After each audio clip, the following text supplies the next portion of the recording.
outside of the front rank there, Richie Ginther with the V12 Honda, the Japanese car, which has equaled Jim Clark's time. So once again, we have the Japanese car on the front rank of the grid, as we did at Silverstone, but there's only one running. Ronnie Buckman has been suspended from the Japanese team. The hope is that they will have the other car in sufficiently good nick for Phil Hill to drive it at the Nürburgring the next round in the championship. On the second rank there, John Surtees, same time, 1:31 with the 12-cylinder Ferrari. Next to him, Dan Gurney with the Coventry Climax powered Brabham, 1:31.2. Hello, that's Colin Chapman. That's Colin Chapman. Isn't it extraordinary? The number of times that we have seen this at Zandvoort, such a pleasant country, and yet they will persist in arresting British drivers or officials. It really is most remarkable. I suppose Colin Chapman didn't have the right pass on, but there we are, an unfortunate incident involving Colin Chapman. Let's hope it isn't an omen for Lotus. On the third rank, Jackie Stewart with the second BRM, 1:31.4. Next to Denny Hume's Brabham, 1:32.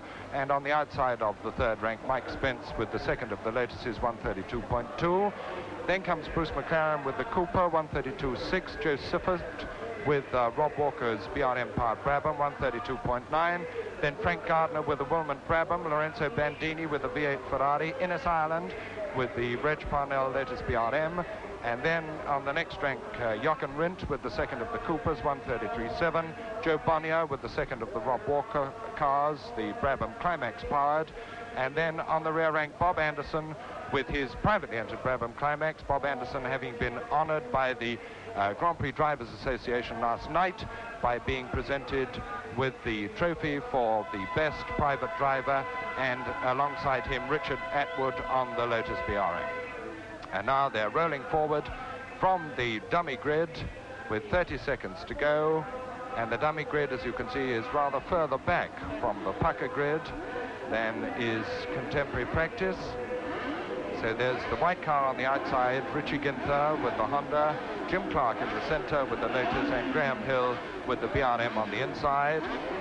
And of course the big question is, can Jim Clark pull it off again and keep his unbroken record in the championship events in which he has driven this year? He has 36 points against Graham Hill's 23, and Jackie Stewart is third with 19, Surtees fourth with 17 on the championship table. 80 laps to the checkered flag, 209 miles. And there's Graham Hill on the inside, Jim Clark in the center, Richie Ginther with the Honda, and then behind car number 16, Dan Gurney alongside John Surtees. Look at the Honda. Richie Ginther with the Honda leads down towards the Tarzan hairpin, but it's Graham Hill on the inside there and Jim Clark in the center, but it's Richie Ginther with the Honda in the lead from the flag. And it's Graham Hill working into second place, Jim Clark third. As they come down towards the 70-mile-an-hour right-hander, it's Richie Ginther, Graham Hill, Jim Clark, Dan Gurney. And then Jackie Stewart quite well up on the second of the BRM. And it's still the Honda out in front ahead of the BRM and the Lotus. Richie Ginther, Graham Hill, Jim Clark, and then Jackie Stewart, as they go at 115 miles an hour through that blind right-hander up the hill, still accelerating, and now changing down to hold about 100 miles an hour through the long right-hander as the crowd gets back down into its seats. And now we wait for them on the series of S-bends which lead to the very fast section through the woods. I was talking to Frank Gardner and Innes Ireland about the circuit, and Frank Gardner says for his money this is where the circuit starts, this back part where it is imperative to get through with a minimum angle of drift, and it's still the Honda in the lead. And Graham Hill in second place, and yes, Jim Clark in third, and Jackie Stewart in fifth place there. Dan Gurney's ahead of Jackie Stewart, fourth. And it's still the Honda in the lead on the first lap of the Dutch Grand Prix, and here they come to the end of the first lap. And Graham Hill is pressing Richie Ginther on the braking distance as they go into Tarzan, and it's Graham Hill on the BRM challenging Richie Ginther, but Ginther holding the corner and Jim Clark closing up. These three well away, and it's still Richie Ginther in the Honda ahead of Graham Hill and Jim Clark. And then in fourth place, Dan Gurney, fifth, Jackie Stewart, then Mike Spence, John Surtees, Denny Hume, Bandini, Bruce McLaren, Jochen Rindt, Innes Ireland. Ireland, Frank Gardner, Joe Bonnier, and Joe Sippert. That was the whole field, but it's still the Honda in the lead and pulling away slightly from Graham Hill's BRM and Jim Clark's Lotus. Now here you see car number 22 there, Richie Ginther, and car number 2 is John Surtees Ferrari, and the pair of them are just lapping Dickie Atwood there as they go through the over 100-mile-an-hour curves that lead out into the country in the sand dunes. Here's the 160-mile-an-hour pit straight, and already the policemen are lining up towards the finish. I mean, as the finish approaches, and life is getting increasingly difficult for us as people stand up all around our commentary position on the pit's roof. Cars working up in groups. There's the leader, Jim Clark. The second of those two cars, Jim Clark in the Lotus. An 11-second lead now with 7 laps to go. And now we're looking down the straight for the second man up, Jackie Stewart in the BRM. That was Jim Clark passing us on the finishing line, and now once again, no, we won't go back to the finishing straight to look for the second man, Jackie Stewart. We're looking at the 55-mile-an-hour Tarzan hairpin with Jim Clark coming around, having just lapped Dickie Atwood for the second time. So there's Jim Clark in the leading Lotus, number 6, with, we might just get a glimpse of Dickie Atwood in, there he is, in the second of the Reg Parnell cars, lying, as I told you, 12th in a surviving field of 12 runners from the 17 who started in this 209-mile race. An estimated crowd of 60,000 here, and it's been an intensely interesting and exciting race, despite the fact that Jim Clark, as I told you, has led all the way from the 6th. There have been rare tussles behind him, with Graham Hill, who made the fastest lap in practice, gradually falling back from his lead immediately after he challenged and took it away from the Honda, gradually falling back, and now in 4th place, 18 seconds behind Dan Gurney's Brabham, with no hope whatsoever of doing anything about it. Whether the edge has gone off Graham Hill's BRM or whether he's having braking trouble, I'm not quite sure. There was no sign of any misfiring on the BRM, but the fact is it's fallen back despite Graham's very grim and determined efforts, as was evidenced by the angle of drift he was building up on these corners here, which we're looking at now. Meantime, Jim Clark has passed me here for the 75th time with 5 laps to go. I hope that was a policeman who ran across the road. Even if it was a policeman, he ought to know better. That's Jim Clark. I rather fancy the leader of that group. No, that was Dan Gurney, in fact.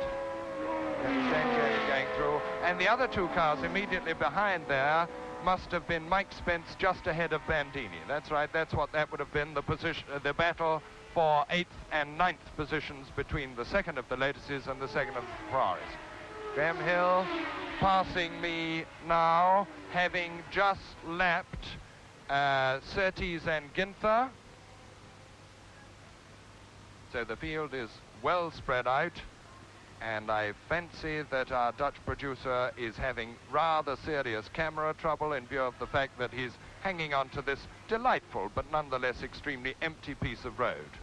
It is in fact the section immediately behind the pits going out into the country, all flat, these curves here where the cars accelerate way through 100, 110, 115, getting up to 120 when they go out of the bottom of the picture there.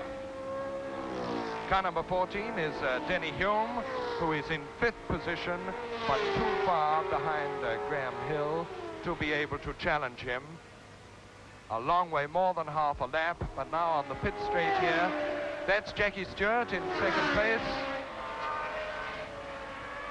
There's Denny Hume again. 5th position with the Brabham. Denny Hume, who you remember won the Tourist Trophy race and had some very fine victories indeed in Formula 2. Now the number 2 driver with the Brabham team. Jack Brabham himself once again denied a drive, as he was by mischance at Silverstone, as he was by policy at Clermont, and the maestro is now giving his cars to Dan Gurney, the American, and Denny Hulme, the New Zealander, when he is short, and I was talking to him last night, and Jack Brabham is really very, very short of engines now. They've only got 2 really good engines, and both of these are in use to considerable purpose by virtue of the fact that Dan Gurney is in 3rd place and Denny Hulme in 5th place. Dan Gurney, however, was in 2nd position after Graham Hill had fallen back and before Jackie Stewart took over 2nd position on the 32nd lap. So Dan Gurney had quite a run for it.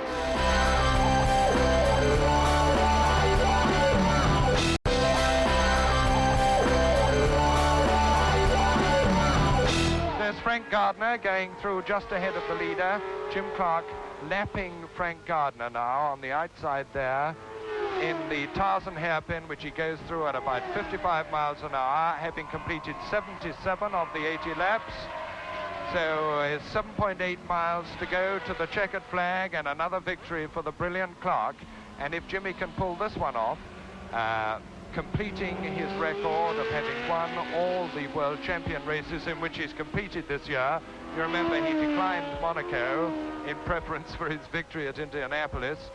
And now if he wins this one, it will mean 5 victories with a total of 45 points in the World Championship. And since only the 5 best results count in the championship, this will mean that if Jim Clark can take this checkered flag, he will have scored a maximum and will be virtually certain of the World Championship, because the only man who could beat him then would be Graham Hill, who would have to win all 4 of the remaining races, the Nürburgring, Monza, that's the German and Italian Grand Prix, and then Watkins Glen, the United States, and Mexico City.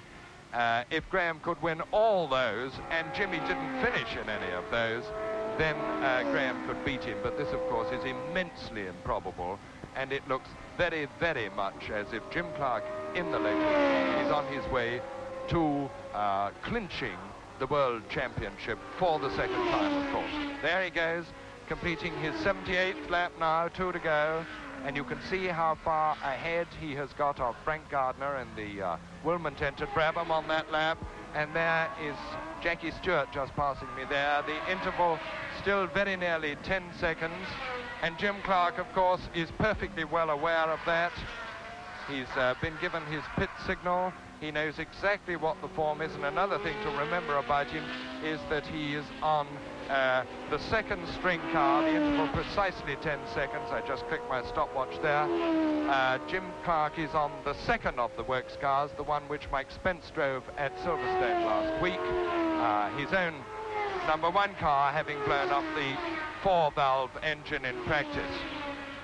Still no change in the order behind him. 10 seconds behind Jim Clark, Jackie Stewart on the BRM, 5 seconds behind Stewart, Dan Gurney's Brabham, and then just over 20 seconds now, Graham Hill 4th on the 2nd of the BRMs, 5th Denny Hulme, and then the only bit of close racing we have at this time between Richie Ginther's Honda and John Surtees. But now everybody is standing up here, an estimated crowd of over 60,000, which must be nearly a record for Zandvoort, and there's Jim Clark on his way to another magnificently won victory, because he's proved beyond any question, as he did last week, that he is a complete master, whatever the circumstances. There he goes, completing his 79th lap, on his last lap now, into the Tarzan hairpin for the last time. There goes Jackie Stewart, the interval between them just under 10 seconds. In fact, Dan Gurney passes me in 3rd place, and then there'll be a long gap before Graham Hill comes up. I've clicked my watch on Jim Clark as he goes through the 70-mile-an-hour right-hander there, and I'm waiting for Jackie Stewart there. And no, he's got it down. Jackie Stewart's only 9 seconds behind that time. So Jackie Stewart is still making a desperate bid to close the gap, but he hasn't got the pressure on enough really to worry the Lotus driver. Graham Hill passing me now in 4th position as the leader goes out into the country, very nearly a half a lap behind, and here you get a panoramic effect of the circuit here in the sand dunes. A circuit built specifically for motor racing on bomb rubble shortly after the war. It's wooded, it's undulating slightly, and it's a splendid place for a motor race. 2.6 miles to the lap, and the really quick boys lapping at around 103 miles an hour. 160-mile-an-hour straight, and all the rest curving, as you see Jim Clark here now, curving his way with his usual meticulous accuracy, not to waste a second, a tenth of a second, a hundredth of a second, nor a foot. And here's the 160-mile-an-hour straight now, and Jim Clark takes the checkered flag to win the Dutch Grand Prix of 1965 and score a maximum in his World Championship effort this year. Jackie Stewart takes the checkered flag in a very fine second place. Dan Gurney third there. This at the end of 209 miles, remember, extremely close racing, and finishing a lap behind to put your minds at rest there. Richie Ginther, in fact, just held off John Surtees, although there was only a whisker between them, and now we're still waiting for Graham Hill to come up. Innes Ireland takes the checkered flag to finish in 10th position on a car which is a good, perhaps 20 bhp down. There's Graham Hill finishing in 4th place, and then Denny Hume will come up to take the checkered flag to finish in 5th place, and all the others will be 1 lap down. And we're still waiting for Bandini. There he is. Bandini comes in late. You saw him flash through the picture, and he has dropped back behind Mike Spence. So Mike Spence snatches 8th place from Bandini, and Bandini is 9th, having made a bit of a nonsense of it, I suspect, on the last lap, because he was just ahead of him the last time they went through here. So the two duels then, which still existed in terms of feet and inches on the road, as opposed to seconds, between Richie Ginther's Honda and John Surtees' 12-cylinder Ferrari, resolves itself in Ginther's favor, who finishes 6th, and the duel, literally in feet and inches, between Spence and Bandini goes to the Lotus driver by a surprisingly handsome margin on the very last lap. In the meantime, here's Jim Clark now, going around on his tour of honor, and honor's the right word. A magnificent performance on a second-string car, in which he must have realized that if he was going to pull it off, he would really have to work. He worked, he wasn't flurried by the fact that it was the Honda in the lead for the first 2 laps, although that came as something of a surprise to us, not all that of a surprise, because the car was 3rd fastest in practice with Richie Ginther at the wheel, and they're beginning to get it right. But it succumbed first to the challenge of Graham Hill, and then Graham was once again forced to look at the rear end of Jim Clark's Lotus. So now the usual scenes of rejoicing and festivity, and the slightly unpleasant taste of that incident between Colin Chapman and some of the local constabulary right at the start is duly washed away by the sweet taste of victory, and in a moment or two the sweet taste of champagne. There's Colin Chapman, all smiles.